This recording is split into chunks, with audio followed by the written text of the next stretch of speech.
Terima kasih kepada Abuna yang memberikan saya kesempatan untuk membawakan pesan Natal ya setahun sekali.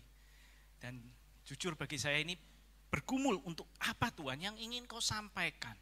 Karena Natal itu sudah identik ya dengan kelahiran Yesus. Ada malaikat menyatakan diri kepada Maria, kepada para gembala, adanya orang Majus dan segala macam. Tapi Tuhan ingin memberikan sesuatu yang berbeda. Yaitu kita coba baca, pelajari di Lukas 1 ayat 26 sampai ayat 38. Kebetulan di dalam Lukas ini adalah satu-satunya kitab dibanding dengan Matius, Markus, dan Yohanes yang detail menceritakan tentang Maria bertemu dengan malaikat. Ya, mari kita baca mulai dari 26 dengan perikop pemberitahuan tentang kelahiran Yesus. Dalam bulan yang ke-6, Allah menyuruh malaikat Gabriel pergi ke sebuah kota di Galilea bernama Nazaret, kepada seorang perawan yang bertunangan dengan seorang bernama Yusuf dari keluarga Daud. Nama perawan itu Maria. Ayat 28. Ketika malaikat itu masuk ke rumah Maria, ia berkata, "Salam, hai engkau yang dikaruniai, Tuhan menyertai engkau." Lalu Maria terkejut mendengar perkataan itu dan bertanya di dalam hatinya, apa arti daripada salam yang disampaikan malaikat tersebut.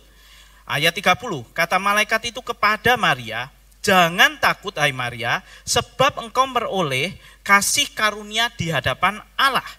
Sesungguhnya engkau akan mengandung dan akan melahirkan seorang anak laki-laki dan hendaklah engkau menamai dia Yesus." Ayat 32, ia akan menjadi besar dan akan disebut anak Allah yang maha tinggi. Dan Tuhan Allah akan mengaruniakan kepadanya tahta Daud bapa leluhurnya. Ayat 33, dan ia akan menjadi raja atas kaum keturunan Yakub sampai selama-lamanya dan kerajaannya tidak akan berkesudahan. Kata Maria kepada malaikat itu, "Bagaimana hal itu mungkin terjadi? Karena aku belum bersuami." Maka malaikat menjawab di ayat 35, "Roh Kudus akan turun atasmu dan kuasa Allah yang maha tinggi akan menaungi engkau. Sebab itu anak yang akan engkau lahirkan itu akan disebut kudus, anak Allah. Dan sesungguhnya Elisabet sanakmu itu, ia pun sedang mengandung seorang anak laki-laki pada hari tuanya. Dan inilah bulan yang ke-6 bagi Elisabet yang disebut mandul itu." Lalu ayat 37, "Sebab bagi Allah tidak ada yang mustahil." Maka kata Maria di ayat 38, "Sesungguhnya aku ini adalah hamba Tuhan. Jadilah padaku menurut perkataanmu itu." Lalu malaikat itu meninggalkan Maria. Nah, Bapak Ibu, ada 3 hal yang akan saya bicarakan dan saya bahas tentang perikop ini. Yang pertama adalah, ya, dikatakan di Lukas 1 ayat 28, dikatakan gini, "Salam, hai engkau yang dikaruniai, Tuhan menyertai engkau." Ya. Lalu 30 mengatakan gini, "Jangan takut hai Maria, sebab engkau beroleh kasih karunia di hadapan Allah." Nah, kalau kita lihat di bahasa Inggris versi King James, maka Lukas 1 ayat 28 dikatakan begini, "You, engkau Maria, that are highly favored." Jadi diperkenankan sangat tinggi oleh Allah. "The Lord is with you." Tuhan menyertai engkau. "Blessed are you among women." Jadi diberkatilah engkau di antara semua wanita. Itu bahasa Inggris versi King James. Sedangkan di Lukas 1 ayat 30 versi King James berkata begini, "Mary, for you have found favor with God." Artinya, Maria, engkau ditemukan,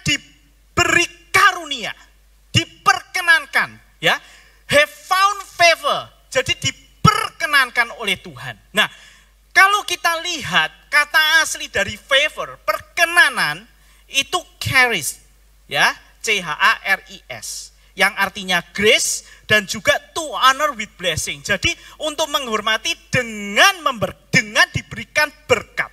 Jadi bisa dikatakan bahwa Maria di hadapan Allah mendapatkan perkenanan sehingga diberi berkat, diberkati. Seperti di Lukas 1 ayat 28 bagian akhirnya bahasa Inggrisnya berkata, blessed are you among women. Diberkatilah engkau di antara semua wanita. Jadi karena dapat perkenanan, diberkati. Nah, Bapak Ibu, seperti kisah Ratu Esther, ya, seperti kisah Ratu Esther. Ketika menghadap raja, dia sudah takut sampai harus berpuasa. Nah, ketika puasa selesai, puasa Esther, dia menghadap raja dan raja memperkenankan Ratu Esther untuk maju. Bahkan dikatakan karena perkenanan itu sangat berkenan bagi raja, raja mengatakan, kamu mau minta apa? Setengah kerajaanku pun kuberikan. Jadi ketika seseorang mendapatkan perkenanan, itu luar biasa. Apalagi sampai ditanya, engkau ingin apa? Karena biasanya memang seseorang ketika mendapatkan perkenanan, orang yang memberi perkenanan akan tanya, engkau mau apa? Seperti anak saya. Kalau saya lagi berkenan ya, apa yang dia lakukan semuanya menyenangkan, itu benar-benar saya nanya gini, kamu mau minta apa? Kamu mau minta apa? Ya, bayangkan kalau yang nanya seperti itu, yang memberikan perkenanan adalah Tuhan, pemilik segalanya. Bahkan raja aja yang berkata kepada Esther, setengah kerajaan yang kumiliki kuserahkan jika engkau meminta. Bayangkan, ini luar biasa ketika kita benar-benar anak Tuhan mendapatkan perkenanan. Sangat luar biasa. Ini seperti kalau Indonesian Idol tuh dapat golden ticket itu loh. Tembus langsung, enggak ikut kompetisi-kompetisi yang berapa kali dipilih lah, terus ada yang dibuang, enggak usah, langsung ke final. Karena apa? Mendapatkan perkenanan. Nah, kenapa Maria mendapat perkenanan? Karena Maria hidup benar dan hatinya melekat. Nanti kita akan pelajari kenapa dia dikatakan bahwa sampai mendapatkan perkenanan. Nanti di bagian akhir, ya. Artinya setiap anak Tuhan itu hendaklah mengejar untuk mendapatkan perkenanan Tuhan. Dengan hidup benar, hati melekat. Bahkan kalau bisa itu mengerti hati Tuhan. Tuhan belum ngomong, engkau sudah tahu dan engkau lakukan. Sampai Tuhan berkata, kamu mau minta apa? Engkau mau apa? Karena arti dari perkenanan adalah to honor with blessing. Menghormati dengan memberikan berkat. Maka dikatakan Maria adalah blessed you are among women. Jadi bagian pertama yang kita pelajari adalah bagaimana mendapatkan perkenanan Tuhan. Karena itu yang sebenarnya setiap anak Tuhan harus mencari perkenanan Tuhan. Jikalau dengan manusia saja kita mencari perkenanan, jika kita bekerja pada seseorang, kita aja mencari perkenanan daripada bos kita. Apalagi dengan Tuhan. Apalagi dengan Tuhan.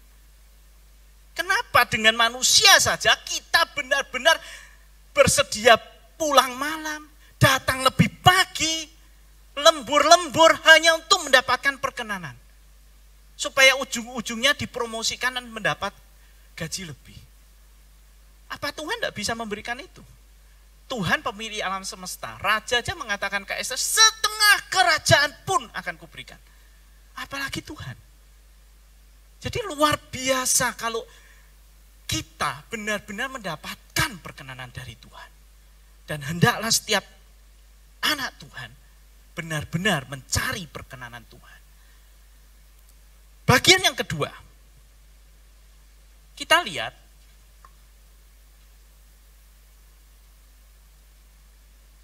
dikatakan di ayat 37. Sebab bagi Allah tidak ada yang mustahil. Nah, kenapa malaikat mengatakan sebab bagi Allah tidak ada yang mustahil? Karena Maria bingung, loh saya kan belum bersuami. Itu yang pertama. Maka malaikat juga mengatakan, itu loh Elisabeth itu, sanakmu, ia sedang mengandung 6 bulan dan dia disebut mandul. Jadi di sini malaikat ingin mempertegas ke Maria bahwa engkau belum bersuami dan akan punya anak. Engkau bingung. Tapi Elisabeth yang mandul itu sedang mengandung. Nah, di sini malaikat sedang menunjukkan bahwa dengan contoh Elisabeth itu tidak ada yang mustahil, maka bagimu Maria juga tidak mustahil. Bahwa engkau akan memiliki anak tanpa suami. Nah, yang menarik adalah di Lukas 1 ayat 37 ketika dikatakan sebab bagi Allah tidak ada yang mustahil, maka sebenarnya di bahasa King James, di versi King James dikatakan begini, for with God nothing shall be impossible. Nah, yang dimaksud oleh malaikat di versi King James yang tidak ada yang mustahil itu adalah rema. Jadi yang dikatakan oleh malaikat yang tidak ada mustahil adalah rema Allah. Rema Allah kalau sudah dikeluarkan, difirmankan, pasti jadi.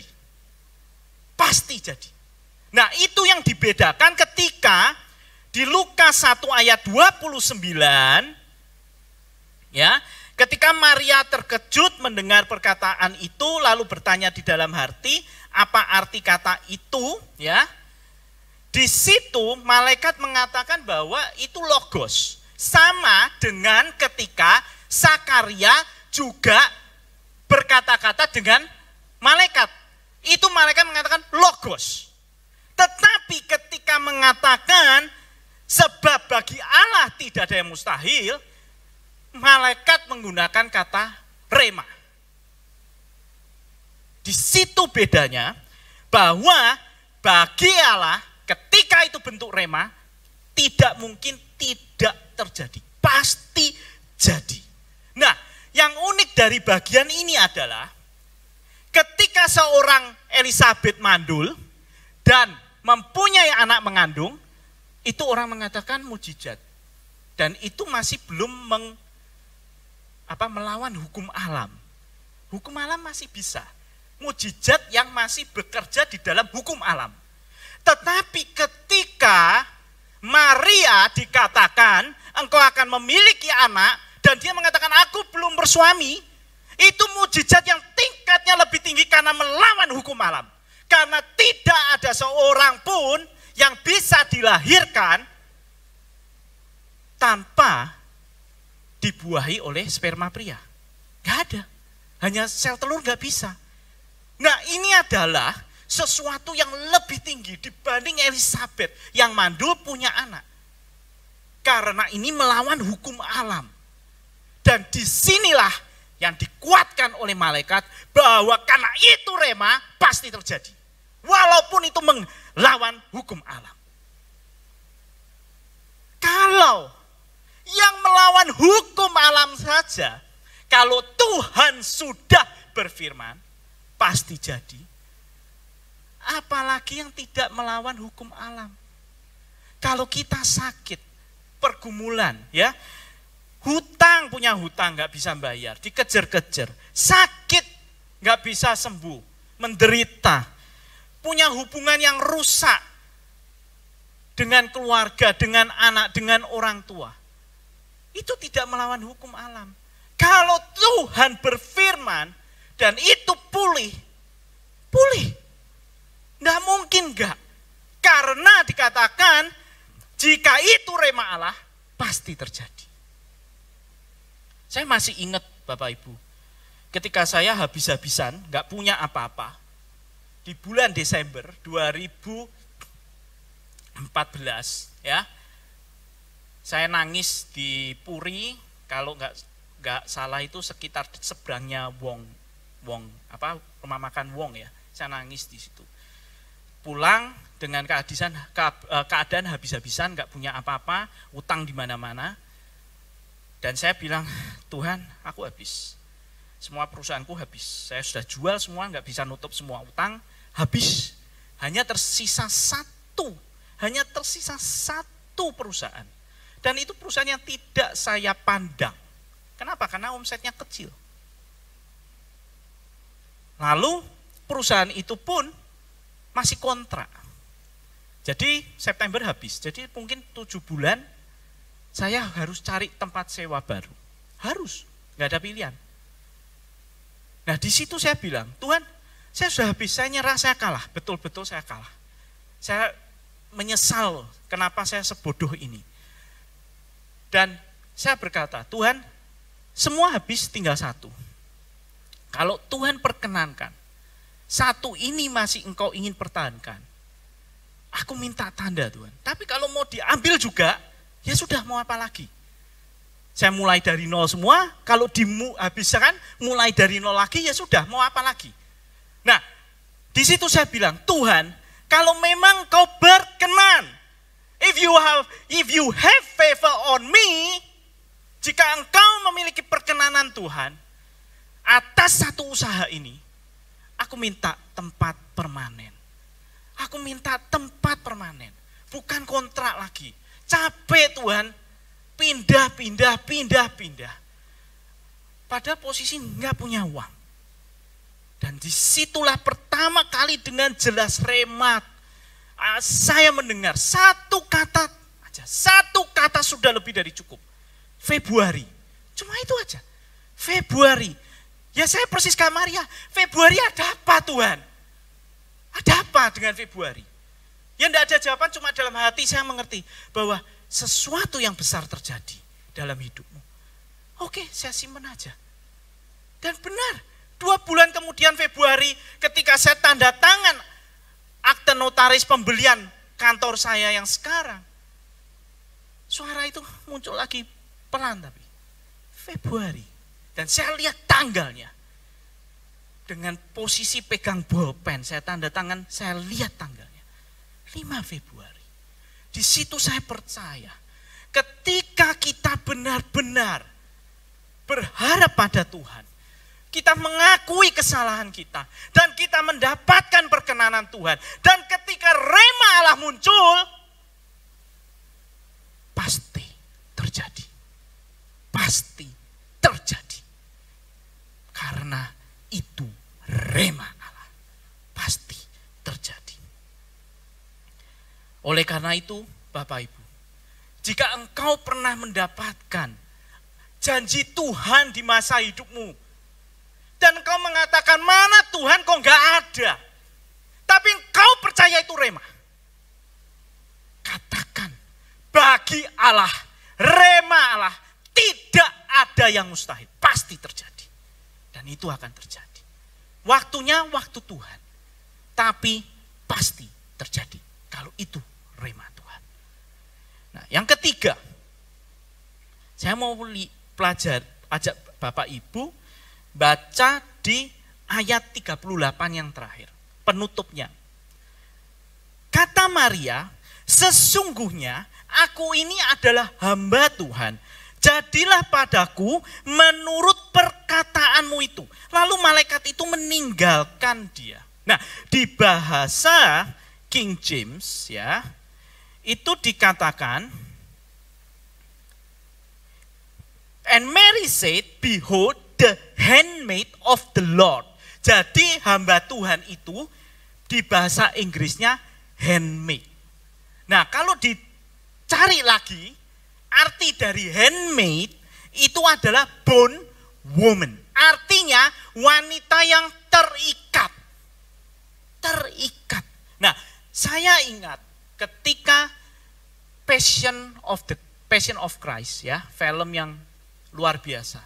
Dan saya melihat, saya masih ingat ketika Yesus itu ditarik ya, sebelum mengangkat memikul kayu salib. Dia tangan diikat dan ditarik.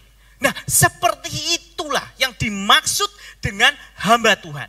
Adalah orang yang diikat. Nah, diikatnya ini dengan sukarela. Ikat aku tanganku Tuhan. Aku ikut kemanapun. Jadi kalau Tuhan ke kanan, ya tarik kanan ya kanan. Tarik kiri ya kiri. Dan itu dengan sukarela Tuhan ikat. Aku ikut kamu. Aku ikut engkau. Dengan posisi ikat. Aku nurut. Karena kalau tidak engkau ikat, aku mungkin akan mencari yang jalan lain. Tapi dengan diikat, otomatis akan ikut kemanapun Tuhan suruh. Nah, di sini Maria ingin menunjukkan bahwa dia bersedia untuk ditundukkan, diikat untuk mengikuti apa yang menjadi rencana Allah. Walaupun bagi Maria itu melawan hukum alam.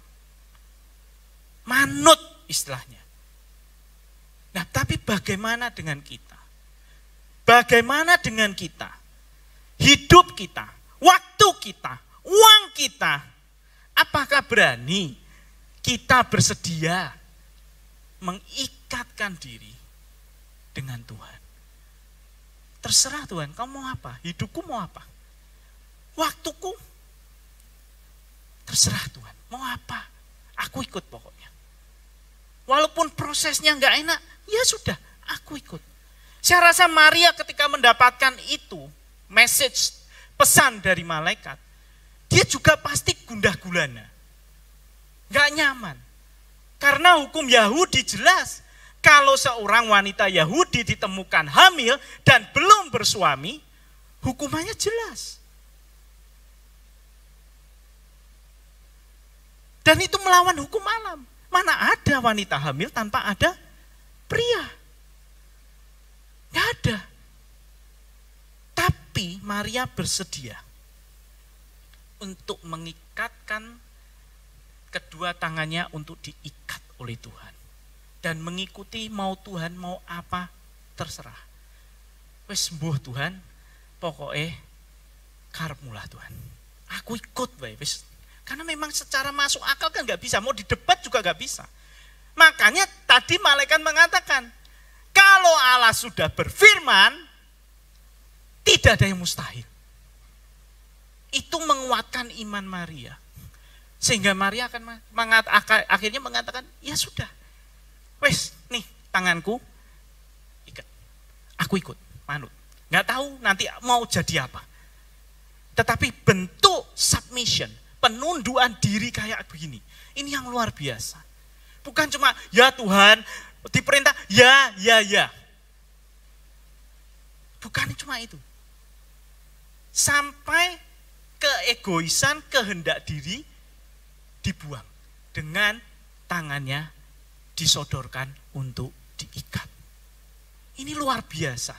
Dalam sekali. Jadi di bahasa Indonesia mengatakan bahwa itu hamba Tuhan. Itu bahasa aslinya, itu dalam banget. Yaitu sampai benar-benar jadi hambanya tuh sampai tangan diikat gitu loh.